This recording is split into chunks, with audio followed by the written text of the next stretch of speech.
everyone. I am Priyanka, a social media manager and the founder of Orange Sky Marketing. And I'm also a mentor for other social media managers inside the Freelance SMM Bootcamp. And today in this video, I'm going to be breaking down step by step about what I would do if I was starting as a social media manager in 2024. Okay, so the first step is that I would niche down. And by this, I don't mean that you have to choose a specific industry and specific businesses that you only want to work with. Rather, I'd say that when you're just starting out, it would benefit you if you are niching down basis a social media platform. When you niche down based on a specific social media platform, especially when you're just starting out, it will help you to set yourself apart from the other competitors that are around you. It will serve you well if you say that you are a LinkedIn strategist for personal brands or social media manager for coaches who want to be on Instagram. For that reason, choose a social media platform that you're really comfortable with and make that your primary platform. In my case, I provide social media management mainly for Instagram. So the content that I create for my clients' accounts, they're mainly optimized for Instagram. And now if they want, I distribute the content on other social media platforms as well. But the content is mainly optimized for Instagram. That is the first thing you gotta do. Niche down basis the social media platform. And another thing that I would like to add here is telling you not to niche down based on specific industries and businesses is because when you're starting out, you would want to work with different businesses, different industries to see what's working well for you. What are you enjoying the most? I feel that it is necessary to work with different kinds of businesses to understand where you're getting the most results and then niche down if you want to later down the road based on the information that you have gathered early on in your career. Now that you know which social media platform you would be primarily catering to, now it's time to lock down your service offerings. So, as a social media manager, the most common service offering that we have is our done for you social media management service, which is basically the A to Z of social media management. We're doing everything for the client. We're taking social media management off the plate for them. So, done for you social media management, just to give you an overview, it includes strategizing based on the client's goals, then creating content based on the strategy, publishing and scheduling the content, doing some engagement probably, and checking analytics and providing your client a monthly report. So that's just a basic overview of what a done for you social media management may look like. Of course, you can customize this package based on the client's requirements. The deliverables can be added or subtracted. But what happens if you come across a client or rather a prospect who may not be ready for your complete done for you social media management package? They may not have the budget, or they may not be ready to give away complete control of their social media accounts. Probably they have been managing it themselves for the longest time and they still want to have some sort of control but want to introduce more strategy. What do you do in that case for prospects who are not ready you complete done for you social media management package? So this is where it helps when you have different service offerings that you're able to cater to different prospects needs and requirements. The services that you can offer as a social media manager apart from your done for you social media management services are strategy consultations, and then there are intensives as well, social media management intensives. What does a strategy consultation mean? So strategy consultation is when you get on a call with your prospect, with your client, and then you understand their business, you understand their goals, and then create an in-depth strategy for their social media based on the conversation you had and the information you have gathered from them.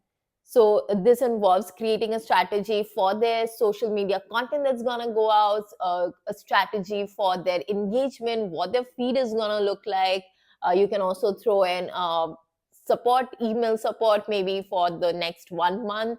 Again, this you can customize this package. You can customize based on the requirement of the client. But basically, it's where you're giving them the strategy. They have to implement the strategy, create the content, publish the content, do all of that, do the engagement all on their own. But at least they're getting a strategy, right? They know what they're going to do. The efforts that they're going to put into the social media is going to be strategy backed. Okay, so that is what a strategy consultation is. And intensives are more or less the same, but here you would give them templates along with the strategy. Everything that you're doing for the in the strategy consultation, you can also give them a couple of templates that they can use to create their content. You can also give them story prompts. And intensives can be a recurring service, month on month. They can renew this on month. Of course, strategy is something that you would be creating once, at least for a couple of months. You'll have to test out the strategy and then tweak it accordingly. But then the content templates can be changed once in a while. The prompts that you're giving the client, the content prompts, the story prompts, all of those can be renewed on a month on month basis. You can also get on a call with them once a month or twice a month, whatever is again feasible and is required by the client. So these are two services that you can provide along with your done for you social media management services. And the strategy consultation and intensives can be aimed at people who are not ready for your complete social media management package. Okay, so now we come to step 3, that is, we gotta set our rates. All right, so for setting rates, you got to do some research. You need to see what competitors are charging for similar services, similar social media management services to international clients, if international clients are the people that you want to work with. Also, another thing to consider is, say, you want to work with people, businesses from New York, right? So you also need to check what social media managers are charging who are based in New York, and you got to find a rate that you're comfortable with and also that somewhat matches the industry standard. If industry standard is $1,000, you don't have to charge $1,000 when you're when you're just starting out, right? You can start with, say, $500. And I'll give you a pro tip: don't set your prices too low, because then what happens is you tend to attract lower quality clients, and also prospects will doubt your skills if you are pricing your services too low. And if you are a beginner and you have started, say, with a lower rate, you want to start off with a lower rate, then do that. That's totally fine. But increase your rate with every new client that you get until you reach the industry standards. Because with every client you sign, you're also getting that experience and getting confident. Okay, so now let's come to the step 4, which is building a website. This, of course, is not mandatory. It's optional, especially when you're just starting out. But let me tell you, it really helps in legitimizing your business, making your business seem like a real thing when you create a website for it. And it's also easier to direct prospects to your website when you have that in place. And it doesn't have to be anything fancy. It just needs to have some key sections, like the about section, which tells people who you are, who do you like to work with, what kind of businesses do you like to work with, what kind of experience you have.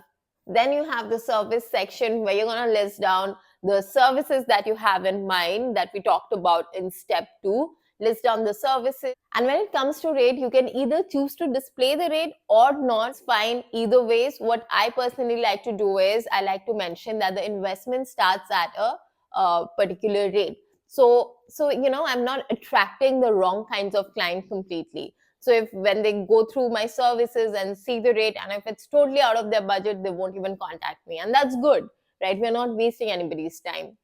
But if they feel, all right, yeah, this is doable, then they're the right people, they're the right kind of clients, they have that budget, right? And you can also mention ranges if you want to, or you can choose to omit it altogether and say that the rates depend upon the deliverables that we discussed. The rates depend upon your requirements, and you will get a proposal with the final rates after we discuss it over the call. So that's fine too.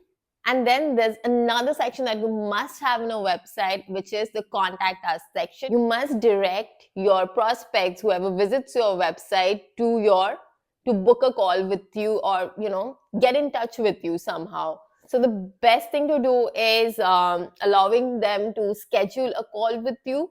Add your call booking link or add a calendar so that they're able to, so that it's easy for them to book a call with you. Or another option is to take their name and email address and then you reach out to them via email. Those are two good options. I would like to say that I have seen in some website that people just leave their email address and leave it to the prospect to get in touch with them. So because the email address is there, don't leave it at just your email. Either have your call scheduling link or the calendar, or collect their name and email address and you get in touch with them. So these are the three key sections that your website should have: about section, services, contact us. Now, some good to have sections are testimonials. If you have client testimonials, case studies, those again really help. These again, if you're just starting out, you may not have these, and that's okay. You can skip these. But then website is something that you can always come back to later. You can always edit, add to it, right, later. So you can do those once you have gotten a good number of testimonials, or you have some case studies. Now comes the most important part, which is how to get clients when you're just starting out. So let me just start by saying that you will start getting clients once you start posting content. It's as simple as that. But again, it's not going to happen overnight. It takes time. When you post content and attract clients, this is a whole process. It would take some time. You have to build that trust, you have to build that thought leadership, and that will happen only when you start posting content. So don't get overwhelmed by this fact, but just start. That is the most important thing. And when you're creating content, ensure that the content that you're creating, it's keeping your target audience in mind, your prospective clients in mind, and not content that other social media managers would find useful. Basically, content that would attract your peers. You don't want those kind of content. You want to talk directly to your prospective clients. So do a little bit of deep dive and get into their heads and understand what kind of content would they find useful, what kind of content would they respond to, because their business is end of the day and they want leads from their business. And if you can speak to that, it's going to be really powerful for you. So first step is creating a content strategy, then choosing a social media platform where you know your target audience hangs out. And then third is selecting a posting frequency for you. Again, when I say posting consistently, it doesn't mean that you have to post every single day. It means that you post consistently. That is, even if you choose to post 3 times a week, you stick to that schedule. So choose a posting frequency that's sustainable for you and ensure that the content that you're putting out is talking to your target audience. So what kind of content to create? First, I give you an idea that talk about generating leads, how you can help them generate leads, get more businesses.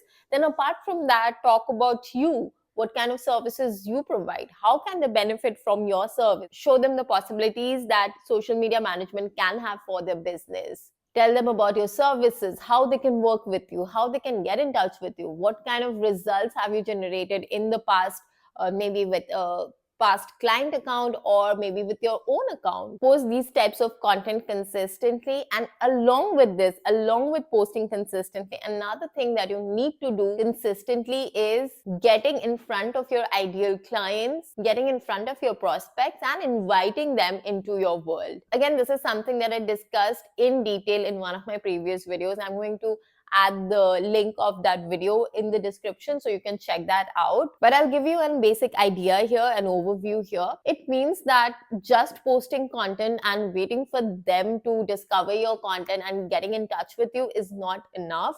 You got to do something about getting in front of your target audience and inviting them in your world. And how can you do it? You can do it by engaging with their content, sending them a DM and building that rapport, that relationship with them, understanding their business, what their goals are, all of these things. Again, if you want to know in detail, check out my previous YouTube video. Also, I want to give a quick disclaimer that, yeah, this is not something that's going to happen overnight. You have to be consistent. You have to be patient. But yeah, just keep at it and it will give you results. And also would like to say that creating content for yourself not just helps you in getting client, but also gives you hands-on experience. I always say that be your first client. Experiment with your own account, create different types of content, get those results. And if you're getting good results, you can add that to your portfolio. So it's a win-win from all aspects. Until the time you don't get those inbound inquiries coming, because again, as I said, it would take some time. You have to build that trust, that thought leadership. So, what do you do till then? Do you just experiment with your own account? No, that is fine, but then you may not want to stop there. You may want to do something more, right? So, in that case, what you can do is you can look for portfolio projects. And by that, I mean look for some accounts that you really want to work with. Probably they are the businesses and industries that you want to, like, those are your ideal businesses that you want to work with. So, what you can do is pitch to them, offer them your services, your social media management services, either for free or for a very nominal rate. And since you're offering them this service almost for free or maybe for completely free, then make sure that these are businesses that you really want to work with. And the couple of things to consider when selecting a portfolio project is that you determine the number of days this project is going to run for, how long is the project for, the start date and the end date. You have that in writing. Also, you ensure that the account that you're going to work with, they will give you a testimonial in return, and check with them to make sure that they're okay if you add this to your case study. If you get good results, you would want to add it to your case study, right? So just check with them to see that they're okay with that. So what are the checks that you need to do? The duration of the trial. They should be okay to give you a testimonial video or text that you can add to your website, and they should be okay if you add their case study in your portfolio. Also, I would like to mention that there's a lot of bad things that are said about offering your services for free, but I don't necessarily think it's a bad thing unless you're going in blind and you're offering it to just about anybody without doing these checks. Don't let people take advantage of you. That's really important.